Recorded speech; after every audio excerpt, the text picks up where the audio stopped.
Hi, welcome to Real Life Revenge. The port of Saint-Tropez gleamed under the golden sweep of the morning sun, the sea whispering softly against the hulls of 100 moored yachts. My family stood clustered at the end of the exclusive Pier 9, posing for photos in front of what they believed to be their luxury charter for the week, a private, family-only cruise to celebrate the successful ones. They were beaming. Champagne flutes in hand, sunglasses perched just so. None of them seemed to notice the name etched elegantly in gold across the stern, Solène's Grace. If they had, they might have figured it out sooner. "Camille," my mother's voice sliced through the air, unmistakably annoyed. "What are you doing here?" I adjusted the silk scarf knotted at my neck, letting the breeze catch it slightly. "Good morning, Mother." "You're not on the list," she snapped. "This is a private dock." I nodded. "I know." She turned to wave down a uniformed staff member. "Security, we have a situation." The man approached in a navy blazer, posture straight and expression calm. "Is there a problem, Madame Rousseau?" "Yes," she said with theatrical relief. "My daughter is trespassing on a private dock. This is for guests of Solène's Grace only." He gave me a polite nod. "And that's why she's here." My mother blinked. "Excuse me?" "Madame Dupin is the owner," he said clearly. "She arrived as scheduled." The silence that followed was almost musical. My younger brother Julian froze mid-selfie, while my cousin Leia's glass of rosé paused mid-air. My mother's lips parted, struggling to maintain her usual composure. "There must be some mistake. We chartered this yacht through La Mer Exclusive, which is owned by Solstice Voyage." I supplied. "My company. We manage a fleet of luxury vessels throughout the Mediterranean. This one happens to be mine." Leah lowered her glass. "Wait, you own Solstice Voyage?" I smiled. "Founded it 12 years ago after you all told me I was wasting my degree on boat people, remember?" I pressed a button on the remote clipped to my bag. With a soft chime, the gangway lowered, and the yacht's polished chrome lights blinked to life, illuminating the steps. The onboard staff appeared at attention, awaiting my arrival. Julian took off his sunglasses. "This is some kind of joke." "No," I replied evenly, "but it is poetic." My father stepped forward from the back of the group, arms crossed, his expression unreadable. He hadn't said a word yet, just like the day he told me I was foolish to turn down a junior role at Rousseau Holdings in favor of starting a boat rental company. "You've done all this behind our backs," he said finally. I raised an eyebrow. "Behind your backs or in plain sight while you were too busy dismissing me to care?" "We thought you'd grown out of it," my mother said, voice quieter now. "All that marine stuff." "What I grew out of," I said, "was waiting for your approval." My sister, Marcel, appeared with a clipboard. "Miss Dupin, the crew is ready for boarding. Shall I prepare the suite for your guests?" I turned back to my family, all still frozen on the dock. "You're welcome to join me," I said. "After all, I didn't notice you booked the full family package, top-tier service and all. No refunds, of course, company policy." My mother looked like she might faint. Julian stared at the yacht like it had materialized from thin air. Only my father gave me the faintest nod. Whether in defeat or admiration, I wasn't sure. I stepped onto the gangway, heels clicking softly on the polished teak. This wasn't just a yacht. It was a home I built, a business I nurtured, a legacy forged without their blessing. And now, they were sailing under my flag.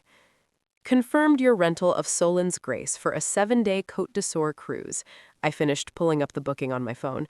Though if you'd done even a cursory bit of research, you might have noticed the company's CEO is named Camille Dupin. My mother paled, lips parted in disbelief. My phone buzzed. A message from Bastian, my port manager. "Everything ready for the reveal?" I tapped out a quick reply. "Perfect timing. Let's show them what success really looks like." I turned back to my frozen audience. "Ladies and gentlemen," I called out, my voice echoing confidently across the dock, "welcome aboard Solène's Grace." A beat passed. Then I added, Or should I say, my dream? On cue, the crew stepped forward in pristine white uniforms. "Welcome aboard, Miss Dupont," they said in unison, completely ignoring my family. A Trienne stepped to my side. "The master suite has been prepared as requested, madame, and additional accommodations have been arranged." I caught the flicker in my mother's eyes. The master suite, the one she had personally requested when she booked the trip, the one she'd claimed for herself without hesitation. "Now wait just a minute," she began. "No, mother," I cut in, calm but firm. "You wait. For 10 years you've excluded me from weddings, birthdays, and holidays. You told friends I was still figuring things out, called my business a hobby, said I was just renting boats while Julian and Leah were climbing the corporate ladder." I swept my arm across the marina, where several other gleaming vessels bobbed under the Solstice Voyages banner. "Take a good look. Every yacht bearing that insignia, mine. The shipping company that moves your building materials across the Mediterranean, mine. The luxury charter service you used to plan this cruise." I raised an eyebrow. "Owned entirely by me." Leah was already on her phone, furiously Googling Solstice Voyages estimated worth. She looked up, stunned. "Oh my God, 4 billion?" I supplied casually, though with the recent expansion into Asia, it's likely closer to 6. Not bad for a hobby, wouldn't you say? Julian took a step forward, smoothing the lapels of his jacket, the polished business version of himself suddenly re-emerging. "Camille, if we'd known—" "What?" I asked coldly, amused. "You would have what? Invited me? Claimed me? Boasted about your brilliant sister, maybe even taken some credit for my work?" "That's not fair," my mother said quickly. "We were just trying to motivate you." "By excluding me?" I said. "By pretending I was some family embarrassment?" I let out a quiet, humorless laugh. "Well, congratulations," I said, voice razor sharp. "You motivated me to build something so successful, you ended up paying me to charter my own yacht." I could see the corners of my crew's mouths twitching with suppressed amusement. They'd all heard about this exclusive family during the pre-voyage planning meetings. I'd even warned them about the likely drama. Now they were watching it unfold in real time. From the back of the group, my father finally spoke. His voice was flat. "Waited. The cruise deposit, all of it, went to you?" I nodded. "Every euro, and yes, the premium price you paid. That included the full concierge package, custom onboard catering, and of course the exclusive family discount." He blinked. "You charged us more?" "No," I replied. "I charge everyone the same. You just assumed you'd be the exception." He looked down, as if the wood of the dock might offer some kind of explanation. It didn't. "I don't need an apology," I continued, "but I do deserve acknowledgement. I'm not the lost girl who walked away from your firm. I'm the woman who turned that decision into a global enterprise." The yacht's gangway lowered once more behind me. I turned to ascend it, the sun warm on my back. "I'll have the captain wait 15 minutes," I said over my shoulder. "You're welcome to board, but this time you walk onto my ship, on my terms." Then I climbed aboard without waiting to see who followed. "How much did we pay?" my brother Julian asked finally, his voice tight. 200,000 euro, I said, folding my phone back into my handbag. Non-refundable, of course, though I suppose I should thank you. Your payment will cover the crew's bonuses for my crew for putting up with this charade. My phone buzzed again, another news alert. I glanced down and smiled. Solstice Voyages announces major expansion. Stock surges 12% on market open. I turned the screen toward them. "Oh, and you might want to check your investment portfolios. Apparently several top financial advisors are recommending Solstice stock today. Shame none of you bought in when it was just my little hobby." Mother slowly sank onto the teak bench lining the dock, mascara smudging slightly under her designer sunglasses. The edges of her itinerary, once clutched so tightly in her leather folder, flapped weakly in the sea breeze. "But where will we stay?" she asked, voice barely above a whisper. "Surely the cruise is canceled now." "Oh no," I said brightly. "The cruise is still on, just with some slight modifications to the arrangements. At my nod, my chief steward stepped forward with a stack of room assignments, efficiently distributing them like boarding passes. Julian, you and Sophie will be in the port guest cabin, the one near the engine room. It's compact, but functional, he announced. Julian's jaw tensed. Leia, you and Mark have the starboard crew quarters, the steward continued. Leia gaped. The what? Mother, father, I said, turning toward them. You'll be staying in the forward cabin. It's a bit snug, but cozy enough for two. The crew quarters? Leia shrieked. We booked. You booked through my company, I cut in, on my yacht. And as the owner, I've made a few changes. The master suite, naturally, is mine.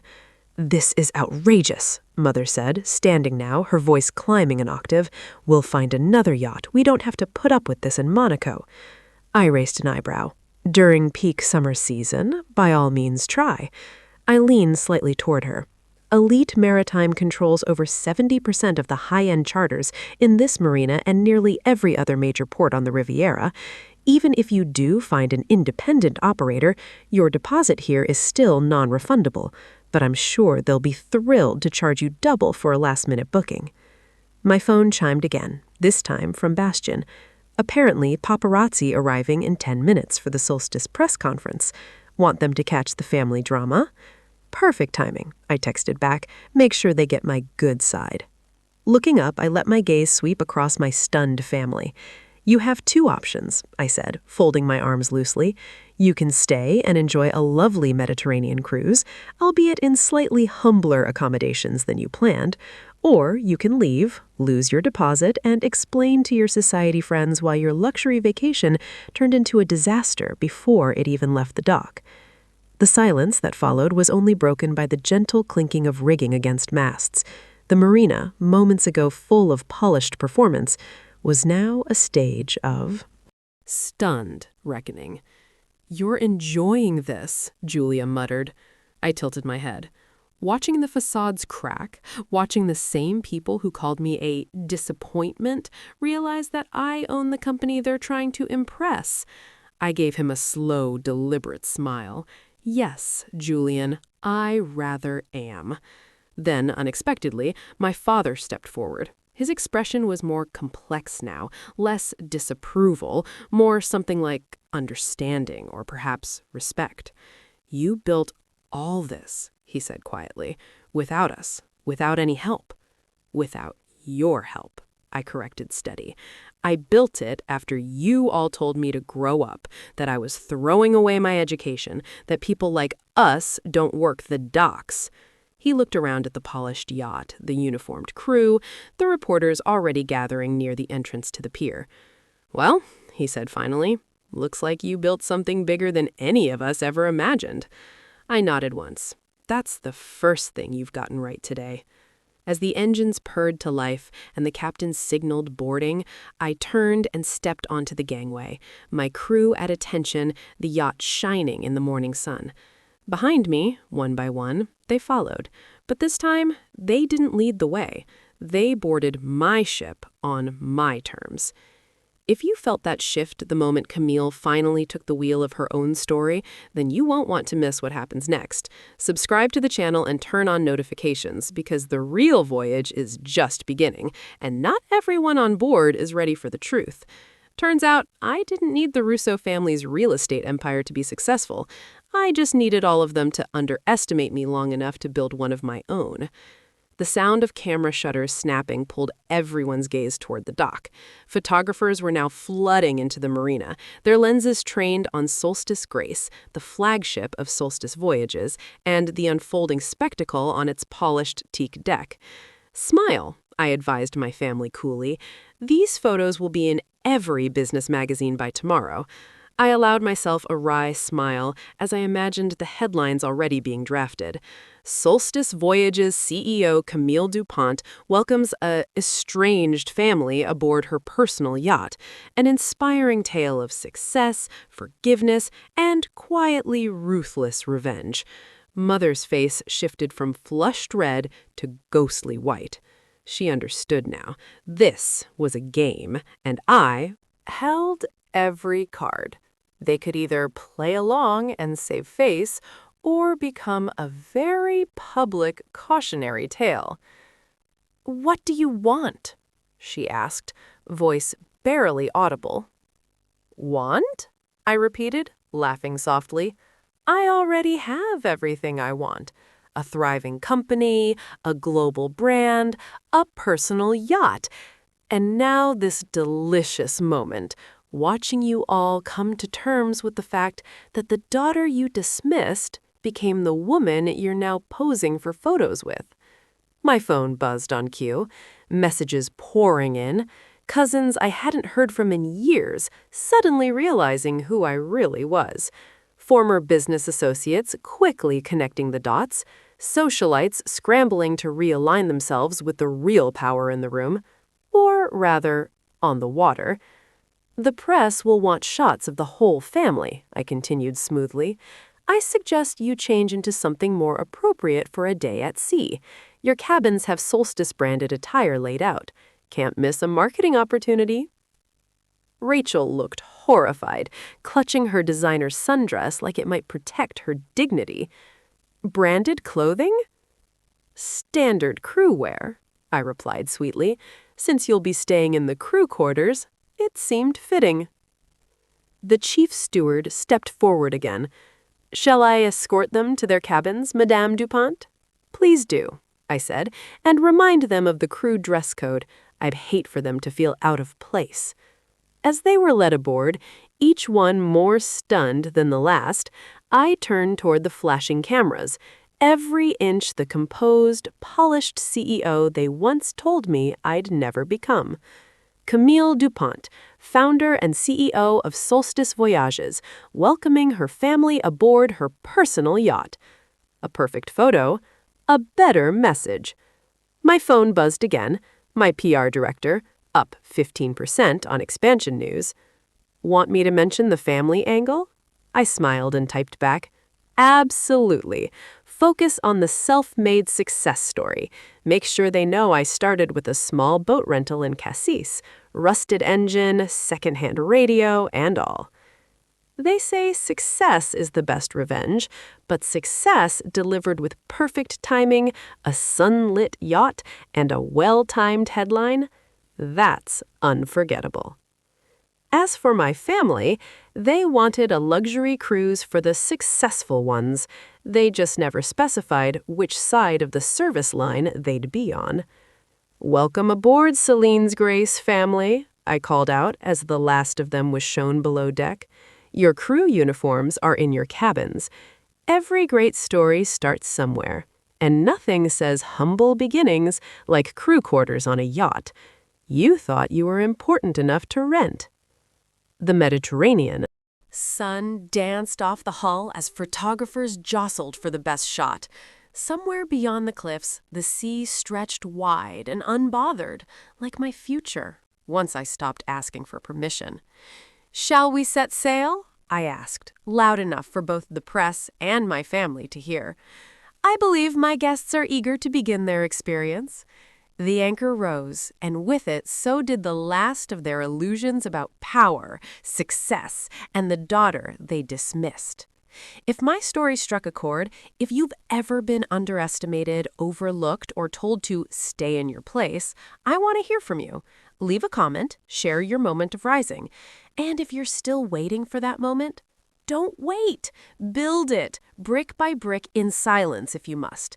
Let their doubt be your drive. Subscribe to the channel if you believe in reclaiming your power and rewriting your role. Success isn't always loud, but when the time comes, don't be afraid to let the world see just how far you've sailed.